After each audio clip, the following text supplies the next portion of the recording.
Hola, buenas Ahí tardes. Hola, ¿qué tal? va. ¿Cómo va? ¿Bien? Bien, todo bien. Bueno, hoy un temón, como siempre, un temazo. eh, los cuidados en la vejez. ¿Quién se ocupa? ¿Quién se ocupa? ¿Qué tema, no? Ay, sí. Así es. Los cuidados de las personas mayores con dependencia, es decir, son aquellas personas mayores que tienen dificultad para realizar actividades de la vida cotidiana, de la vida diaria. Es decir, personas que por ahí no se pueden bañar por sí solas, no se pueden alimentar por sí solas, no pueden manejar el dinero, no pueden trasladarse o tomar un transporte, no pueden comunicarse con las demás personas. Es decir, son dependientes y por lo tanto requieren una ayuda, un apoyo o un cuidado. Yo lo que les voy a invitar es que mientras nosotros hablemos, se vayan imaginando los oyentes o vayan pensando en si reconocen esta situación en alguno de los integrantes de su familia, porque justamente Hay una especie, Adriana, un segundito, porque hay una especie de delay, se paró la comunicación. A ver, el video. a ver, hola. Ahora sí, te escuchamos, pero estás Sí, como congelada. congelada. Pero, Ah, qué pena, ¿pero me escuchan igual? sí, sí, sí, Sí. ahora sí. Hay como una Bueno, especie porque si no, saco la mano, como ustedes quieran. No, Sí. sí, sacala. Saquemos. Dale. Sí, vamos, escuchamos. La sacamos a ver si con esto fue mejor. Claro, claro, Bien, porque es menos pesado. Bueno, ¿me entonces, escuchan bien? sí, perfecto. Dale. Una Entonces digo que vamos invitando a los oyentes a que vayan haciendo este ejercicio de pensar en qué situaciones familiares ellos tienen o de allegados que están necesitando ayuda para la atención a la dependencia. Porque en Argentina, ¿quiénes cuidan mayoritariamente de las personas que requieren ayuda? Más de un 80% ese cuidado lo realiza la familia. Y de ese 80%, mayoritariamente, en ese casi ese mismo porcentaje, el cuidado lo realiza la figura de una mujer. Sí. Y atento con lo que digo ahora, mayoritariamente ese cuidado que realizan las mujeres está en las espaldas de mujeres de 55 años y más. Es decir, personas mayores que cuidan a otras personas mayores. Nosotros podemos con frecuencia... Pero eso, te hago una pregunta, eso es, digamos, se supone que es por desinterés, falta de empatía de gente más joven, o de una etapa de la vida, o porque creen que no les va a pasar, o porque lo ven lejos, porque no se pueden poner en el lugar de la persona dependiente. ¿Por qué es a partir de, o porque son los familiares más directos, hijos, supongo que si es una persona muy mayor, una persona más de 55 años puede ser el hijo o la hija de esa persona, y si tuviera 30 sería la nieta, digamos, más distancia en el parentesco, ¿puede ser por eso? Mirá, mayoritariamente lo que ocurre, Donato, es que estamos viviendo una transición demográfica muy acelerada. Hoy las familias son cada vez más verticales y angostas, es decir, antes había mucha presencia de nietos, primos, eran familias más robustas, digamos, de mayor cantidad de integrantes. Hoy en día las familias es probable que tengan un solo hijo o no tengan hijos, y sin embargo nos encontramos con personas de 90, 95 años que el que lo tiene que cuidar es su hijo de 70 años. ¿Está? Y esta realidad se va a ir viendo cada vez más. Es decir, cambió la formación o la estructura de la familia tal como la conocíamos desde antes. Entonces, esta transición demográfica también nos hace replantear cuál es el rol que tiene que tener el Estado. Claro. Creemos que el tema del cuidado viene a interpelar fuertemente a un Estado basado en el capitalismo o los gobiernos neoliberales, porque aquí el mercado, digamos que muestra sus fallas a pleno, ¿no? Porque vos podés decir, bueno, el cuidado es una responsabilidad de la familia, que se haga cargo el hijo, el nieto, no sé, alguien de la familia que ponga los recursos que hay que poner para brindar cuidado a esta persona. Que el cuidado se puede brindar en domicilio, que sabemos que para una persona con dependencia vos necesitas por lo menos 3 personas más 2 que te cubran los francos. Es prácticamente una pyme eso, ¿no? Claro, por turno, bueno, por cada 8 horas, supuestamente una persona cada 8 horas. Exacto. Ustedes váyanse imaginando si conocen alguna situación similar. Yo y después, bueno, y después cuando esa situación se desborda, porque realmente siempre hay alguien de la familia que está organizando esa pyme para cuidar a un familiar. Entonces viene la necesidad de institucionalizar a la persona mayor en un establecimiento de larga estadía. Vos sos vos sos que sos muy profesional y correcta. Lo que vos decís es que de ahí va al geriátrico, para decirlo claramente. La institución... Vamos a tener una mirada bien federal.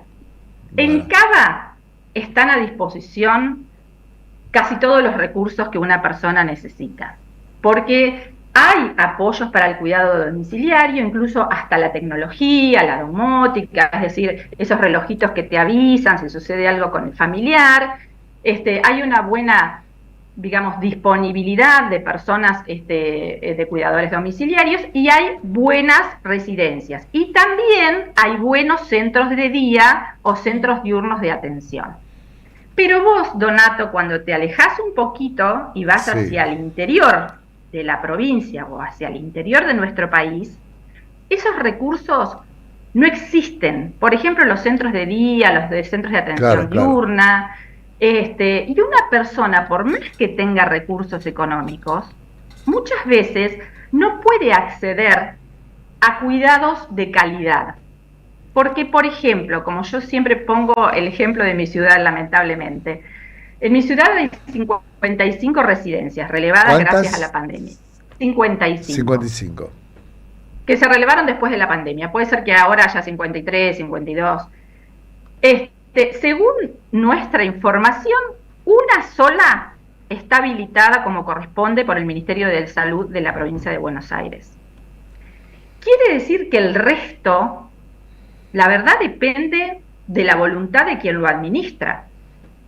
Pero no están garantizados los derechos de las personas que allí viven, porque no hay nadie que pueda auditar lo que allí pasa. Este tema de las residencias no habilitadas aproximadamente responden al 50% de las residencias de todo el país. O sea, el 50% de los geriátricos, ¿está mal decirle geriátricos? No está mal. Nosotros preferimos decirle residencias para personas mayores, pero en la comunidad los reconoce como geriátricos. Sí, la verdad que mi mamá decía, no quiero terminar en un geriátrico. Claro. Es un terror que tenemos, me parece, será un mito, no sé ahora cuál es la realidad, pero suena como terrorífico que a uno lo dejen, no sé, la imagen que se tiene, me parece, no sé si todos, yo por lo menos no quiero autorreferenciarme, pero la verdad que uno tiene una imagen del geriátrico que es como una cosa de abandono, como que a uno se lo sacan de encima y te dejan en un geriátrico y que se arregle el geriátrico. Sí. Lamentablemente el 50% no está habilitado, aparte sanitariamente. Aproximadamente el 50% no está habilitado por digamos, por la autoridad de aplicación, que puede ser el Ministerio de Salud, el Ministerio de Desarrollo. El PAMI también tiene geriátricos, instituciones, ¿no? Sí, claro. El PAMI tiene, más o menos hay un universo de residencias habilitadas de cerca de 4.000 en nuestro país. Y PAMI tiene convenio con solo 500 de esas residencias habilitadas. Es decir, que alcanza a un 15% del universo total de residencias. O sea que hay 500 residencias, que a mí me sale geriátrico, perdón, pero hay 500 geriátricos de 2.000 que son PAMI dependientes. De casi 4.000. De casi 4.000 que son PAMI dependientes, que su existencia depende un poco de la cápita que le dé el PAMI y que el PAMI le pague a tiempo también, ¿no? Así es. Y la verdad que eso es una fortaleza porque PAMI audita en forma permanente lo que sucede con sus afiliados dentro de las residencias. Y eso también es una garantía, ¿está? Claro. Pero que solo llega al 15% del total de las residencias. Y lo que te quiero decir, ¿por qué esto del Estado y del mercado, no? Porque aún si una persona tuviera todos los recursos para realizar el cuidado de ese familiar, que dice, bueno, yo la verdad que no necesito el Estado porque me las arreglo solo. Aún así, esa persona con todos los recursos, si no hay una oferta adecuada, tampoco puede llegar al cuidado que desea de su familiar. Porque, por ejemplo, ¿cuántos cuidadores domiciliarios debidamente formados? Claro, ese es el otro tema, ¿no? ¿Quién forma y capacita a los cuidadores domiciliarios? ¿Me entendés? Y ese es un rol del Estado. Tengo todo el dinero disponible, pero en el lugar donde yo vivo, ¿hay una oferta de calidad para la persona que yo quiero pueda recibir el cuidado adecuado por más plata que yo tenga? Porque la otra es, en el lugar donde yo vivo no hay, tengo que desarraigar a esa persona desde su inserción en la comunidad, que es un montón para la persona mayor. ¿Está? Sí. Entonces, en esto de los cuidados, muchas veces cuando el otro día tuvimos oportunidad de intercambiar algunas palabras respecto de los derechos y lo que la persona realmente entiende por esta cuestión de qué le asegura el hecho de que tener derechos. En Argentina, y esto es para que lo recuerden muchos de los que están escuchando y que no pueden acceder a un servicio de cuidados de calidad, está vigente con jerarquía constitucional la Convención Interamericana para la Protección de los Derechos Humanos de las Personas Mayores. Es un nombre muy largo, pero está absolutamente vigente. Y en esa convención hay un artículo que garantiza el derecho al cuidado de la persona mayor. ¿Está? Sí. Que básicamente cuando hay amparos o cuando la gente ya como último recurso acude a la justicia se basa en esta convención para garantizar el derecho que le asiste a la persona mayor de tener un cuidado digno y que respete sus derechos y su capacidad a decidir lo que quiere. Supongamos que una persona, alguien observa o tiene la familia, tiene, digamos, necesita cuidados porque es dependiente y no tiene plata, y no tiene recursos, en cualquier lugar del país, digamos, ¿no? Puede ser acá en la ciudad de Buenos Aires, sí, o en La Barría o no sé, en cualquier lugar. ¿Cuáles son los pasos que tiene que seguir para poder acceder a una institución con cuidados? Sí, primero que no es una situación poco frecuente, porque lo que hablábamos la otra vez en otro programa de la soledad y el aislamiento, claro. Es decir, el carecer de una red social hace que con frecuencia nos encontremos ante estas situaciones, ¿no? Claro. Lo primero que hay que revisar es qué recursos tiene esa persona, si es afiliada de PAMI, si no es afiliada. Supongamos que no tiene nada, te voy a plantear, a ver, un caso así, testigo, no sí. Tiene nada, es una persona que no tiene nada, que vive sola y que un vecino o una vecina observa que está sola y que tiene problemas habituales domiciliarios, de salud, y que no aparece ningún familiar. Que uno como Bien. Vecino, ¿hasta dónde puede hacer una persona por alguien solo o sola que no vulnere los derechos de esa persona y el derecho, la autonomía de esa persona? Sí, siempre podemos hacer algo. Siempre los vecinos hacen muchísimo, hacen un montón, créeme. Claro. Lo primero que hay que hacer en general, por una cuestión de cercanía, es consultar en las secretarías, direcciones o áreas de desarrollo social del municipio donde estemos. Perfecto. Porque por ahí existe siempre la posibilidad de que el municipio tenga alguna beca, algún acuerdo, algún convenio con alguna residencia o con algún lugar de cuidados y para este tipo de personas. Eso es lo primero que tenemos que recurrir. Y si vemos que esto no alcanza, no llega a la respuesta, siempre está la posibilidad de recurrir al ámbito judicial, digamos, mediante la acción o la interposición de un amparo. Y de esta manera se logra, porque tiene derechos la persona mayor a recibir cuidado, se logra... Entonces, a ver, hagamos una guía práctica. Adriana, una guía práctica. Entonces, supongamos que uno observa esta situación, va al municipio, no te dan pelota, digamos, no dan bola, yo qué sé, por X razón, y uno decide hacer, bueno, un vecino dice, bueno, voy a hacer un recurso de amparo por el señor José, que está en situación de soledad y es dependiente y tiene problemas. ¿Qué tengo que conseguir? ¿Un abogado que haga un escrito y lo lleve en el juzgado de la ciudad donde vivo? Exactamente.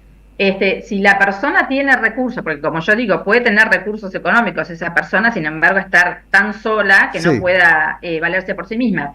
Y si no tiene recursos, también en los juzgados hay posibilidades de interponer amparos para gente sin recursos. Por ejemplo, en nuestro municipio funciona muy bien el servicio de acceso a la justicia. Entonces, eso es como un facilitador para las personas que no tienen recursos.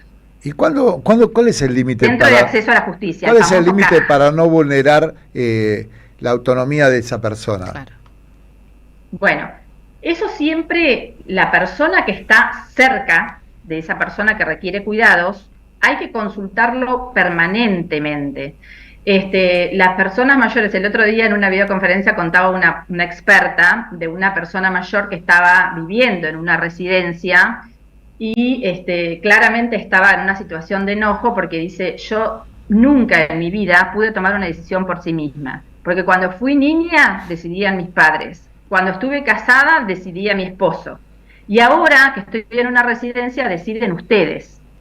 Entonces, siempre es conveniente que nosotros en este curso de la vida, digamos, vayamos preparando para estas cuestiones, vayamos planificando qué es lo que queremos para nuestro futuro cuidado y para nuestro futuro tratamiento de algunas cuestiones de salud, por ejemplo, a través de las directivas anticipadas, que eso daría para otro programa, pero que quede en algún lugar reflejado cuál es el interés y el deseo de esa persona a futuro, ¿no? Pero en el caso de un cuidado especial o específico de una persona que todavía es independiente y autoválida, porque una persona puede estar con algún grado de dependencia, pero preservar perfectamente su autonomía decisoria. Nunca hay que confundir dependencia con falta de autonomía. ¿Está? Claro. Aún con algún deterioro cognitivo, la persona siempre puede tener una capacidad de reserva para decidir qué es lo que quiere y qué es la atención que quiere recibir. Ahora también, siempre son circunstancias límites y difíciles, Donato, porque hay personas que tienen mucha dependencia, que requieren una ayuda que no se puede brindar en el domicilio y que requieren una atención más especializada y más compleja. Ahora, es probable que vos le preguntes a la persona y la persona no quiera ir a una residencia. En esto que vos decís, yo lo último que pienso o que voy a ir es a una residencia. Sí, la frase es esa. Pero también, claro, también es cierto que las residencias están muy estigmatizadas, porque yo te puedo asegurar que las buenas residencias para personas solas, aisladas, que no tienen ningún tipo de estímulo, que tienen que permanecer todo el tiempo acostadas porque nadie, digamos, las ayuda a levantarse o hacer algún tipo de actividad física o lo que sea, sus parámetros o indicadores mejoran rápidamente en la residencia, porque también pueden desarrollar mayor vida social también, hay más intercambio dentro de una residencia. Claro. Pero bueno, tienen carga la residencia con un estigma que tiene que ver con el viejismo también. Sí, claro. Con esta cuestión ligada a la connotación negativa que tiene la vejez. Te propongo, Adriana, para la próxima columna, que preparemos, haremos, dijo el mosquito, que prepares los tips o lo que uno debe observar cuando va a visitar residencias para mayores, que uno como familiar o como futuro residente, ¿qué hay que observar para saber si eso, o qué hay que preguntar para saber si es seria o no es seria, si es buena o no es buena? 5 cosas que uno debe observar. No sé, debe haber tips o cosas datos que pueden ser útiles. Y que a simple vista saltan, ¿no? Te propongo eso Sí, para claro, la próxima, sí. ¿te parece bien? Dale, me encanta. Bueno, muchísimas gracias, Gracias, Adri. Adriana. Gracias a ustedes, Bueno, la gracias. doctora Adriana Capuano, gerontóloga.